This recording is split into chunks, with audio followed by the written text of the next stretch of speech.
Gayatri Ayurveda and astro કન્સલ્ટન્સીમાં આપનું હાર્દિક સ્વાગત છે.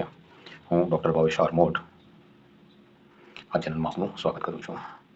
આ ચેનલનો ઉદ્દેશ્ય છે કે રોજબરોજની અંદર હેલ્થ બેનિફિટ માટેના જે મિથ છે એની અંદર વૈજ્ઞાનિક સમજ આપવી. Gayatri Ayurveda and astro YouTube ચેનલને સબસ્ક્રાઇબ કરો તેમજ શેર કરો અને મેળવો એક મફત કન્સલ્ટન્સી.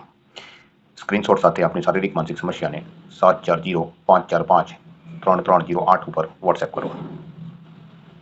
આપના પ્રોબ્લેમ અને એના સોલ્યુશન માટેની કન્સલ્ટિંગ ચાર્જ 151 છે. પણ જો તમે ચેનલને સબસ્ક્રાઇબ કરો છો અને શેર કરો છો અને એનો સ્ક્રીનશોટ અમને મોકલો છો તો પહેલી કન્સલ્ટેશન તદ્દન ફ્રી રહેશે. તો આજનો પ્રશ્ન લઈએ આપણે કે બહુ પ્રચારિત આલ્કાલાઇન વોટર જે છે એ હેલ્થ બેનિફિટ માટે કેટલું ઉપયોગી છે અને કરાતા દાવાઓ જે છે એમાં કેટલી સત્યતા છે. તો મિત્રો, સૌથી પહેલાં તો આલ્કાલાઇન વોટર એ પીએચ આધારિત હોય છે. તો પીએચ જે છે એને જરા આપણે સમજી લઈએ. તો ભોજન દરમિયાન જઠરની પીએચ 1.5 થી 3.5 ની વચ્ચે હોય છે.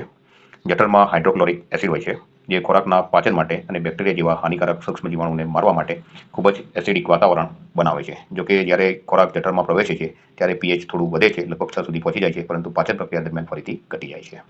જો ફક્ત ભોજનમાં પ્રચુર આલ્કાલાઇન ખોરાક લેવામાં આવે, જેમ કે ફક્ત ફળો અથવા શાકભાજી અથવા અત્યંત આલ્કાલાઇન પ્રવાહી, તો જઠરના પાચન ઉપર કેટલીક અસર થઈ શકે છે. જેમ કે જઠરમાં કુદરતી રીતે ખૂબ એસિડિક વાતાવરણ હોય છે, એ જાળવવું જરૂરી છે ખોરાકના પાચન માટે, અને ખાસ કરીને એની અંદર પ્રોટીનના પાચન માટે. અને કોન્ટામિનેટેડ ખોરાક લેવામાં આવ્યો હોય અને બેક્ટેરિયાને નાશ કરવા માટે આ પીએચ જરૂરી છે. જો અત્યંત આલ્કાલાઇન ખોરાક કે પ્રવાહીનું સેવન કરવામાં આવે તો જઠરની પીએચ જે છે એ અસ્થાયી રૂપે વધારી શકે છે.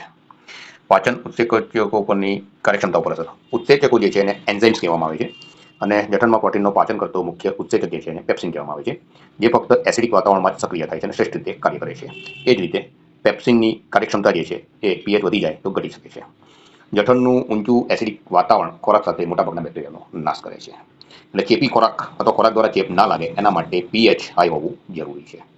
પોષક તત્વોના શોષણ પર અસર. કેટલાક વિટામિન્સ અને ખનિજો જે છે, જેમ કે બી12 છે, આયર્ન છે વગેરે, સારી રીતે શોષાય છે. પીએચ વધે તો પોષક તત્વોના શોષણમાં અવરોધ આવી શકે છે. પેટમાં અગવડતા. જો આલ્કલાઇન વોટરનો વધારે પડતો ઉપયોગ કરવામાં આવે તો પેટમાં ગેસ અથવા પેટનું ફૂલી જવું, અપચો, ખેંચાણ જેવી અગવડતા થઈ શકે છે. હવે તમે આલ્કલાઇન ખોરાક નાખો કે એસિડિક ખોરાક નાખો, શરીર સ્વયં આંતરિક પીએચ સંતુલન જાળવવા માટે ખૂબ જ કાર્યક્ષમ છે. અને એની દિવાલો જે છે એ વધારે આલ્કલાઇન ખોરાક અંદર જાય અથવા પાણી જાય તો તરત જ એને એસિડિક સ્તરે લાવવાનો પ્રયત્ન કરશે. બહુ પ્રચારિત હેલ્થ બેનિફિટ અને અસાધ્ય રોગો જેમ કે કેન્સર, ડાયાબિટીસ મટાડવાના દાવા કરનાર આલ્કલાઇન પાણીની પીએચ સામાન્ય રીતે 8 થી 9 ની વચ્ચે હોય છે. કેટલીક કંપની 9.5 અને કેટલીક કંપની એનાથી પણ વધારે 11.5 નો દાવો કરતી હોય છે. સામાન્ય પીવાના પાણીની પીએચ જે છે એ 6.5 થી 8.5 ની વચ્ચે હોવી જોઈએ. 7 પીએચ જે હોય એ તટસ્થ ન્યુટ્રલ ગણાય છે અને એવું પાણી આંતરિક જળ કહી શકાય, પણ એનો સ્વાદ એટલો બધો સારો હોતો નથી. હવે આલ્કલાઇન પાણીની સ્વાસ્થ્યના લાભોની જે વાત છે, કેન્સર, ડાયાબિટીસ મટાડવા અંગેની, તો મોટાભાગના ડોક્ટરો અને વૈજ્ઞાનિક દાવો અને હાઇપ અથવા માર્કેટિંગ ગેમિક માને છે. તમે સરળતાથી સમજી ગયા છો કે 1.5-2 લાખનું મશીન વસાવવા જેવું છે નહીં. અને જો વસાવો તો જે તમને પ્રમોટ કરે છે અને આ મુદ્દો બરાબર પૂછો કે આપણું શરીર જે છે, ખાસ કરીને કિડની અને ફેફસા, એ લોહીની પીએચને કડક રીતે નિયંત્રિત કરે છે 7.35 થી 7.45 ની વચ્ચે. તમે જે ખોરાક કે પાણી પીઓ છો તેનાથી લોહીની પીએચ પર લાંબા ગાળે નોંધપાત્ર અસર થતી નથી. જઠરનું એસિડિક વાતાવરણ, જે મેં અગાઉ જણાવ્યું તેમ, પીએચ 1.5 થી 3.5 ખોરાકને પચાવવા માટે જરૂરી છે. અને જો આલ્કલાઇન વોટરનો ઉપયોગ કરવામાં આવે તો શું થાય?